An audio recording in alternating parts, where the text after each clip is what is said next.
বৈদ্যনাথ আজ অনেক দিন পরে তার বন্ধুর বাড়ি যাচ্ছে। বন্ধুর জেঠিমার শ্রাদ্ধ অনুষ্ঠান আছে।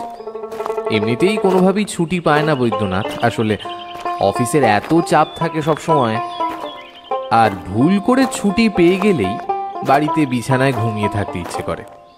কিন্তু গোবিন্দর এই নিমন্ত্রণটা আর রক্ষা না করে থাকতে পারল না। বৈদ্যনাথ এমনিতেই এর আগে বার কয়েকবার নিমন্ত্রণ করার পরেও আর সেই নিমন্ত্রণ রক্ষা করতে পারেনি। এমনকি ওর বড় দিদির বিয়েতেও না। গোবিন্দ তার একেবারে ছোট্টবেলাকার বন্ধু, একসাথে স্কুলে পড়া, কিন্তু তারপরেই চাকরির সূত্রে সাধারণভাবে দুজন দু জায়গায়। কাজেই এতগুলো নিমন্ত্রণে পরপর না যাওয়া বড্ড অসম্মান করা হবে। তাই একরকম বন্ধুকে দেখার টানে আর নিমন্ত্রণ রক্ষার খাতিরে যেতেই হলো বৈদ্যনাথকে। গোবিন্দের গ্রামের বাড়ি প্রায় 4 ঘন্টার পথ কলকাতা থেকে। কাজী বৈদ্যনাথ যতই ভাবুক তাড়াতাড়ি অফিস থেকে ছুটি নিয়ে সোজা চলে যাবে বন্ধুর বাড়িতে, কিন্তু তার হয়।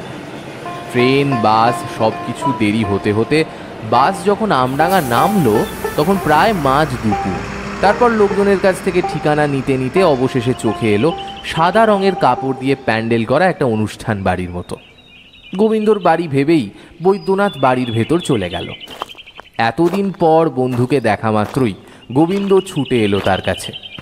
আরে ভাই বৈদ্য, যাক তাহলে অফিসের ছুটি পেলি। এত দেরি হলো কেন তাহলে? তোকে না আমি বলেছিলাম সকাল সকাল চলে আসবি, এখনই তো আবার চলে যাওয়ার জন্য ছটফট করবি। আরে না না, বেরিয়েছি বেশ অনেক তাড়াতাড়ি, কিন্তু এই সমস্ত যানজটের ব্যাপার বুঝিস তো সবই। আচ্ছা বেশ বেশ, আয় কিছু মুখে দে, সকাল থেকে তো নিশ্চয়ই না খেয়েই রয়েছিস। কিরে পারুল, দেখ কে এসেছে, তোর বৈদ্য দাদা এসছে, শিগগির দুটো জল আর মিষ্টি নিয়ে আয় রে।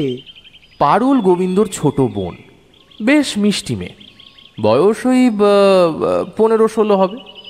বৈদ্যনাথকে দেখা মাত্রই এক গাল হেসে জল মিষ্টি লুচি তরকারি এনে সাজিয়ে রাখলো সামনে। এমনিতেই খিদে পেয়েছিল, তার উপর সামনে এত সুস্বাদু খাবার দেখে প্রায় অনেকটাই খেয়ে ফেলল বৈদ্যনাথ। আমি জানি তোর কালকে অফিস রয়েছে, তাই তুই কোনোভাবেই আজকের রাত্রে এখানে কাটাবি না, সে আমি 1000বার বললেও তুই কাটাবি না, আমি জানি। তাই বলছি বিকেলে বেরোনোর আগে আরেকবার খেয়ে যাস কিছু। আর শোন, ওই পুরো বটতলার রাস্তাটা একটু সাবধানে যাস, ঠিক আছে? আজকে এমনিতেই অমাবস্যার রাত। কেন, কি রয়েছে ওই বটতলার রাস্তায়? চোর ছাচোর কিছু? না গো দাদা না, চোর টোর হলে তো একরকম কথা ছিল। ও রাস্তায় তেনারা থাকেন গো। তেনারা? সেটা কারা? আরে তেনারা মানে ভূত গো, ভূত। রাম রাম রাম রাম রাম রাম রাম রাম রাম রাম। এই সমস্ত ভূত টুত বলে কিছু হয় নাকি? আরে ও সমস্ত মানুষের ভুল, মনের ভুল, চোখের ভুল। বেশিরভাগ ভূতের গল্পই হলো মানুষের বানানো। মানুষ ইচ্ছে মতো কিছু কল্পনা করে, তারপর সেটাকে ভূতের গল্প বলে চালিয়ে দেয়। এমনিতে তো আমি ভূতের গল্প পড়তে বা শুনতে বেশ ভালোবাসি, কিন্তু নিজের চোখে দেখিনি বলে আর বিশ্বাস করতে মন চায় না। কিন্তু গোবিন্দ, তুই তো এমন ছিলি না, নাকি গ্রামে এসে চাকরি করছিস বলে এই গ্রামের লোকেদের কথা বিশ্বাস করছিস? না রে না, আমাদের এই ঝোড়ো বটতলার রাস্তাটা একদমই এমন নয় রে। ও রাস্তায় রাতের পর একটা পাখি একটা পশু অব্দিও দেখা যায় না। তুই কিন্তু একদম বেশি বাড়াবাড়ি করবি না বৈদ্যনাথ, আমি তোকে চিনি। শহর আর গ্রামকে গুলিয়ে ফেলিস না। কলকাতা শহর আর আমডাঙ্গা গ্রামের মধ্যে অনেক পার্থক্য আছে। তুই বিকেল বিকেল বেরিয়ে যাস, অন্তত ওই ঝোড়ো বটতলার রাস্তাটায় গিয়ে কেউ ডাকলেও পিছন ফিরে তাকাবি না, আর একদম ওই ভুল করবি না কিন্তু। আমি কিন্তু বারবার তোকে একটাই কথা বলে দিচ্ছি। আচ্ছা বাবা, ঠিক আছে, নে এখন এ সমস্ত এখন ছাড়। চল, অনেকদিন গল্প টল্প হয়নি, জমি একটু আড্ডা দেওয়া যাক। সমস্ত দুপুরবেলা আর বিকেলবেলা জুড়ে অনেক রকম গল্প হলো, সেই ছোটবেলার দিনগুলোর মতো। একসাথে খেলাধুলো করা, বাগানে আম চুরি করতে যাওয়া, তারপর স্কুলে গিয়ে অঙ্ক না পারার শাস্তি হিসেবে কানমোলা উঠবোস। এইসব গল্প করতে করতে কখন যে সূর্য পশ্চিম আকাশে ঢলে পড়েছে কারোরই খেয়াল নেই। এই দাদা, সন্ধে তো প্রায় হতেই চললো, এখনো বৈদ্য দাদা রওনা হয়নি কেন রে? মা কিন্তু বারবার করে বলেছিল দাদা যদি রওনা হয় বিকেলের মধ্যে যেন ও রাস্তা পার করে ফেলে। গোবিন্দ লম্বা একটা জিভ কেটে বলল, ইস ইস, একদম ভুলে গেছি রে বৈদ্য। তুই আর এক মুহূর্ত দেরি করিস না। তোকে যা যা বলেছি সব মাথায় রাখবি। হাজার কেউ ডাকলেও তুই কিন্তু একেবারেও ভুল করে পিছনে তাকাবি না। বৈদ্যনাথের বেশ বোকা বোকা লাগছিল এই সমস্ত কথাগুলো শোনার পরে। তার ভূতে একেবারেই বিশ্বাস নেই, এমনকি গোবিন্দেরও কোনো কালে ছিল না বিশ্বাস। কিন্তু এই গ্রামে এসে চাকরি করার থেকে ও পাল্টে গেছে। রাতের শেষ বাসটা রাত 9টার সময়, কাজেই তেমন তাড়াহুড়োর কিছু দেখল না বৈদ্যনাথ। কিন্তু গোবিন্দর মা বাবা আর গোবিন্দর তাড়ায় তাড়াতাড়ি তৈরি হতে বাধ্য হয়ে পড়ল সে। কলকাতায় আমাদের বাড়িতে আসিস রে গোবিন্দ, অনেকদিন পর দেখা হয়ে বেশ ভালো লাগলো। আসি রে পারুল, ভালো থাকবে সবাই। বৈদ্যনাথের মেঠো পথ দিয়ে হাঁটা তেমন অভ্যেস নেই, কাজেই সময় আরও বেশি বেড়ে যেতে লাগলো। সূর্য অনেকক্ষণ আগেই ডুবে গেছে এবং ধীরে ধীরে চারপাশ আরও বেশি গাঢ় অন্ধকারে নিমজ্জিত হচ্ছে আজকে। এমনিতেই অমাবস্যা, তাই চারপাশ অন্য দিনের থেকেও আরও বেশি অন্ধকার। রাস্তার দুধারে বড় বড় জাম, আম, কাঁঠাল, অশ্বত্থের গাছগুলো দৈত্যের মতো তাকে ঘিরে রয়েছে যেন। বৈদ্যনাথের এবার কেমন যেন গাটা একটু ছমছম করে উঠল। আবার পরক্ষণেই নিজেকে বুঝিয়ে যুক্তি দিয়ে সবকিছু বিচার করে হাঁটতে লাগলো সামনের দিকে। ধীরে ধীরে একসময় এসে উপস্থিত হলো সেই ঝোড়ো বটতলার রাস্তাটার কাছে। এই রাস্তাটার বাঁ দিক বরাবর চলে গেছে আমডাঙ্গা মহাশ্মশান আর একটা পথ পাশের গ্রামের দিকে। সেখান থেকেই বাসস্ট্যান্ডের রাস্তা অল্প কিছুটা দূরে।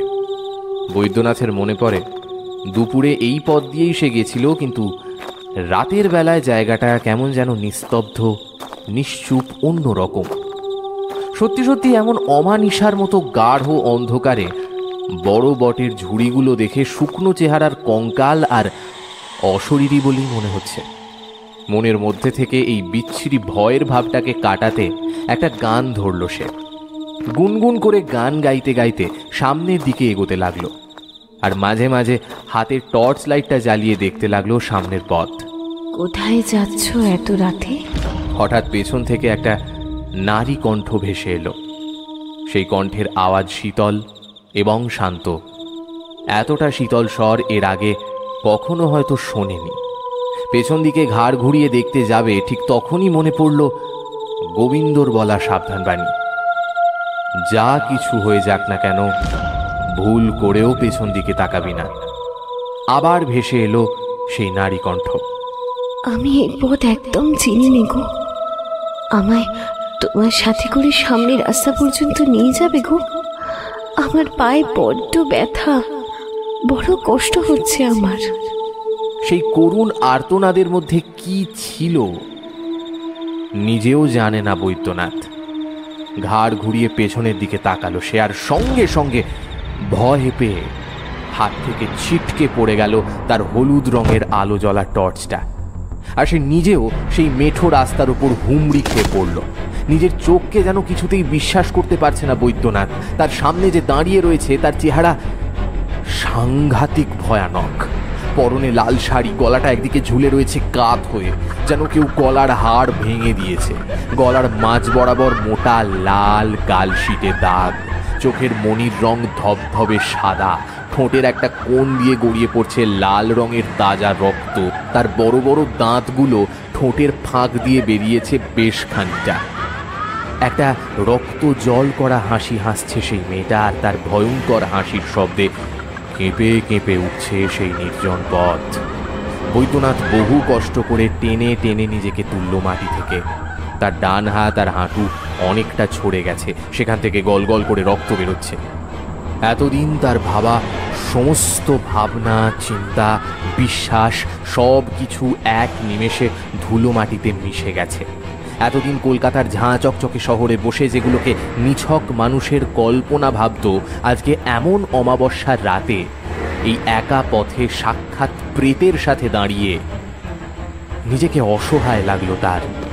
পথ ঘাট ভুলে দৌড়তে দৌড়তে চিৎকার করতে লাগলো।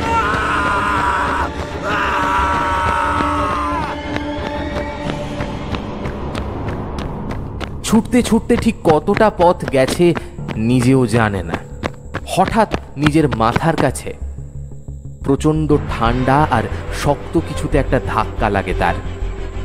চোখ সওয়া অন্ধকারে বৈদ্যনাথ দেখতে পায় সেই বটগাছেরই উঁচু একটা ডাল থেকে গলায় শাড়ি পেঁচিয়ে ঝুলছে সেই মেয়েটা।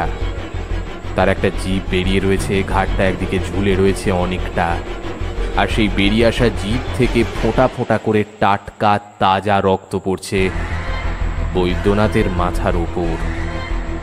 ধীরে ধীরে মেয়েটা সেই গাছের ডাল থেকে টিকটিকির মতো 4 হাতে পায়ে ভর দিয়ে নামতে থাকে নিচে। সমস্ত শরীর ভয়ে কাঠ হয়ে যায় তার। সেই অশরীরীর চোখের দৃষ্টি স্থির হয়ে রয়েছে বৈদ্যনাথের দিকে, আর মাঝে মাঝে তার কান ফাটানো ভয়ঙ্কর হাসির শব্দের যে কারোর হৃৎপিণ্ড ছিটকে বাইরে বেরিয়ে আসতে পারে। বৈদ্যনাথের মনে হলো তার হৃৎপিণ্ডটাও খুলে বেরিয়ে আসবে ধূপকুকানির চোটে। অনেকদিন রক্ত খাইনি রে, অনেকদিন রক্ত খাইনি। টাটকা রক্ত চাই, বড্ড খিদে পেয়েছে রে। না না, বিদিক জ্ঞান শূন্য হয়ে ছুটতে থাকে সে। পেছন ঘুরে দেখে তার পিছু পিছু আসছে সেই প্রেত, কিন্তু শরীর আর পেরে ওঠে না বৈদ্যনাথের। চোখের সামনে ক্রমশ অন্ধকার নেমে আসে, বুকে শুরু হয় প্রচণ্ড ব্যথা। প্রচণ্ড হাঁপাতে হাঁপাতে একটা সময় থেমে যায় সে, আর ঠিক তখনই দেখতে পায় লম্বা একটা নখযুক্ত হাত ধীরে ধীরে তার গলার কাছে উঠে আসছে। আর কিছু মনে পড়ে না বৈদ্যনাথের। চোখ মেলে বৈদ্যনাথ তাকিয়ে দেখে সে শুয়ে রয়েছে গোবিন্দর ঘরে। চারপাশে বেশ কয়েকজন চিন্তিত মুখ তার দিকেই চেয়ে রয়েছে। খাটের একদম কোনায় তার মাথার কাছে বসে রয়েছে গোবিন্দ আর তার বোন পারুল। কিরে বৈদ্যনাথ, ঠিক আছিস তো? কাল তোকে কতবার করে বলেছিলাম খবরদার পিছনে ঘুরে তাকাবি না, কিন্তু আমার কথা তো তুই শুনিসনি। আমি জানতাম তুই ঠিক কোনো একটা অঘটন ঘটাবি, তাই তো সেদিন রাতেই আমরা লোকজন নিয়ে ওই পথে গিয়েছিলাম। ভাগ্যিস গিয়েছিলাম, না হলে তোকে আমরা উদ্ধার করতে পারতাম না। তুই তো ওই ঝোড়ো বটতলার নিচেই পড়েছিলি। যা, তোকে ডাক্তার এসে ওষুধ দিয়ে গেছে, তার এখন জ্ঞানও ফিরেছে। এবার বিশ্বাস হলো তো তোর? হ্যাঁ, সত্যি পৃথিবীতে এখনো এমন অনেক জিনিস আছে যার কোনো ব্যাখ্যা হয় না রে। কিন্তু কেউ ওটা তো সোনা দিদি, গেল বছর গলায় দড়ি দিয়ে মরেছিল ওই বট গাছেই। অভাবের সংসারে মেয়ের বিয়ের জন্য বাবা টাকার জোগাড় করতে পারেনি। আশেপাশের লোক নানা অকথা কুকথা বলেছিল বেশি বয়সের মেয়েকে বাবা ঘরে রেখেছে বলে। তাই আর ও সমস্ত কথা সহ্য করতে না পেরে মৃত্যুটাকেই বেছে নিয়েছিল সে। কিন্তু তারপর থেকে ওই রাস্তা অভিশপ্ত। রাতের বেলায় কেউ ও পথ মারাতে পারে না। বৈদ্যনাথ চুপটি করে বসে রইল। সমস্ত কথা শুনছিল সে তাদের। কালকে রাতে যে সত্যি সত্যি সে সমস্ত কিছুই তার নিজের চোখে দেখেছে। ধীরে ধীরে বাইরে বেরোয় বৈদ্যনাথ। আকাশে চকচকে সকালের সূর্য। আর বেশি দেরি করা যাবে না, যত তাড়াতাড়ি সম্ভব এই আমডাঙ্গা আর সেই ঝোড়ো বটতলার রাস্তাটা পেরিয়ে যেতে হবে।